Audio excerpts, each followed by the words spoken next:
আসসালামু আলাইকুম। তো বন্ধুরা সব কেমন আছেন? আশা করি সকলে ভালো আছেন।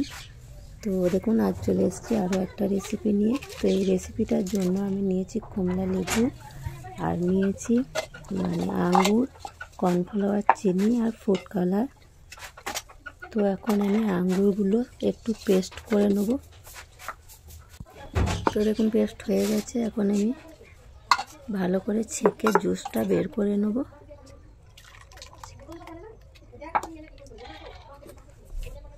তো একটা চামচ দিয়ে একটু চেপে চেপে জুসগুলো বের করে নেব। দেখুন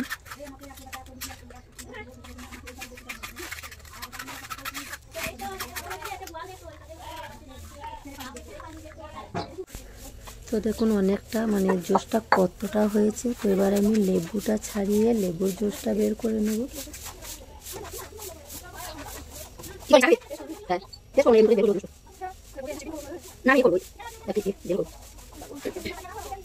তো লেবুটা আমি হাত দিয়ে চেপে চেপে জুসটা বের করে নেব। তো দেখুন ছেঁকে নিয়েছি, আর জুসটা দেখুন কত সুন্দর হয়েছে, কালারটা কিন্তু হেভি। তো লেবুগুলোও ছিল একেবারে তাজা ফ্রেশ লেবু, তার জন্য জুসটা কিন্তু দারুণ হয়েছে। তো এখন আমি দিয়ে দেবো চিনি। তো 4 চামচ চিনি দিয়ে দিলাম, চিনিটা 200 গ্রাম হবে। তো চিনিটা আমি খুব ভালো করে মিশিয়ে নিয়েছি। এবার আমি দিয়ে দেবো 4 চামচ কর্নফ্লাওয়ার।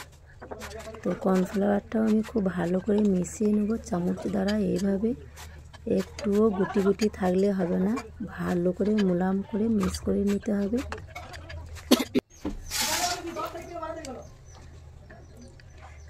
তো দেখুন খুব সুন্দর মিক্স করা হয়ে গেছে।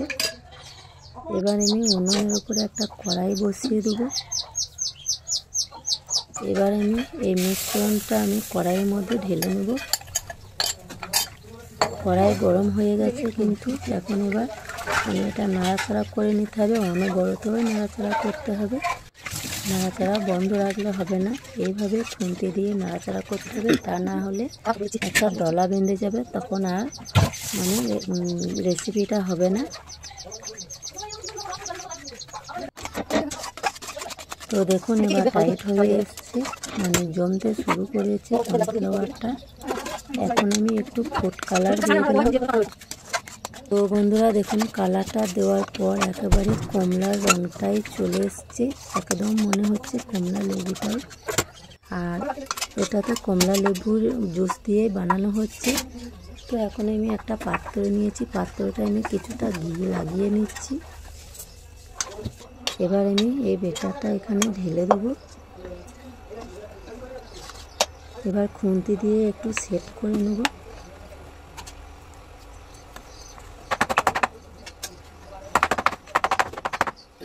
তো দেখুন কত সুন্দর লাগছে দেখতে। তো কমলা লেবুর জেল কমলা কালারই হয়ে গেছে, অসাধারণ লাগছে। তো এটাকে আমি এখন এক সাইডে রেখে দেবো। এবার আমি দেখুন আঙ্গুরের জুসটা কড়াইয়ের মধ্যে নিয়ে নিলাম। এখন আমি দিয়ে দেবো চিনি। এই একই প্রসেসে এটাও বানিয়ে নেব। তো চিনিটাকে ভালো করে এইভাবে গুলে নিতে হবে, চিনিটা যেন ভালোভাবে মিশে যায়। তো আমি কর্নফ্লাওয়ার দিয়ে দিলাম। তো এখানে আমি 3 চামচ চিনি 3 চামচ কর্নফ্লাওয়ার দিলাম, কারণ আঙ্গুরের জুসটা একটু কম ছিল আর অরেঞ্জের জুসটা একটু বেশি ছিল, তাই ওখানে 4 চামচ করে লেগেছে, আর এখানে 3 চামচ করে একেবারে পারফেক্ট হবে। তো কড়াইটা আমি এখন গ্যাসে বসিয়ে দিলাম। এখন অনবরতই নাড়াচাড়া করে নেব একইভাবে। তো দেখুন জমতে শুরু করেছে, টাইট হতে শুরু করেছে।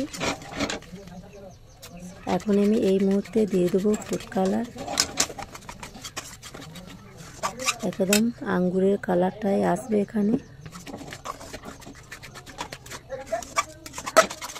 তো আপনারা যদি কালারটা পছন্দ না করেন তাহলে কালারটা নাও দিতে পারেন, কালারটা বাদ দিয়ে দেবেন। তো দেখুন রেডি হয়ে গেছে। এখন আমি আঙ্গুরের বেটারটাও এই কমলা বেটারের সঙ্গেই ঢেলে নেব। একসঙ্গেই আমি দুটোকেই একসঙ্গেই ঢেলে নিচ্ছি। দেখুন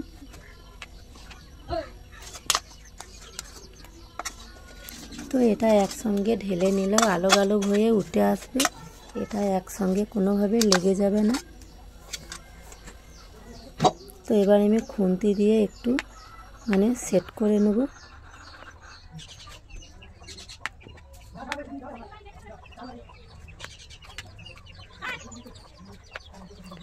তো বন্ধুরা, আপনাদের ভিডিওটা কেমন লাগলো প্লিজ কমেন্টে জানাবেন। যদি ভালো লাগে ভিডিওটা লাইক দিয়ে একটা শেয়ার করে দেবেন।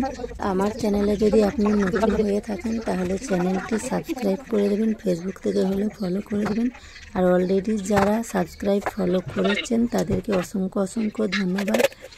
তো বন্ধুরা দেখুন, আমি বেটারটা মানে যে পাত্রতে রেখেছিলাম সেই পাত্রটা আমি ফ্রিজে 1 ঘন্টা রেখেছিলাম, নর্মাল ফ্রিজে। এখন আমি দেখুন দুটোকে দুটো থালার মধ্যে উঠিয়ে নিয়েছি, একেবারে আলোক আলোকভাবে উঠে গেছে। তো এবার আমি একটা মানে চাকুর সাহায্যে কেটে নেব। তো দেখুন কত সুন্দরভাবে হয়েছে, আর কাটাও হচ্ছে, দেখুন পিস পিস করে নেবো এখন আমি।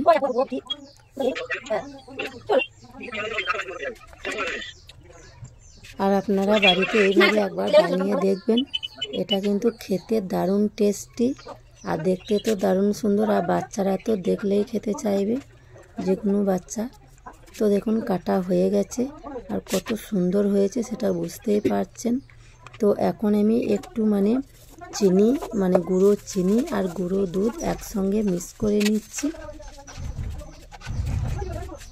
এবার আমি জেলির পিসগুলো একটু কোট করে নেব, তাহলে খেতে আরও ভালো লাগবে। ও আপনারা যদি চান এইভাবে মানে এমনিতেই খাবেন তো এমনিও খাওয়া হবে, কোট করার কোনো প্রয়োজন পড়বে না। তো আমি ভাবলাম একটু কোট করে নিই, দেখতেও ভালো লাগবে খেতেও ভালো লাগবে, তাই আমি চিনি আর গুঁড়ো দুধ একসঙ্গে মিশিয়ে একটু কোট করে নিচ্ছি। তো এখন আমি প্লেটের মধ্যে তুলে নেব।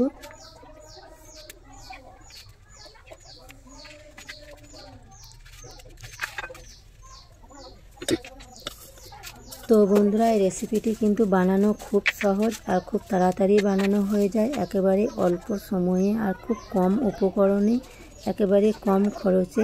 তো আপনারা যে কোনো সময় এটা বানিয়ে বড় বা বাচ্চা সকলেই খেতে পারেন। যাকে খেতে দেবেন সেই আনন্দ করে দেখলেই খাবে, মানে এর কালারটা দেখলেই খেতে চাইবে। আর এটা খেতে তো দারুণ টেস্টি, ছোটরা তো আরও ভালো খাবে। তো যাই হোক বন্ধুরা, আজকের ভিডিওটা এই পর্যন্তই। তো আপনারা ভালো থাকবেন, সুস্থ থাকবেন, আবার দেখা হবে পরের ভিডিওতে। আর আমার এই রেসিপিটি আপনাদের ভালো লাগলে অবশ্যই কমেন্টে জানাবেন। তো আল্লাহ হাফেজ, টাটা, বাই।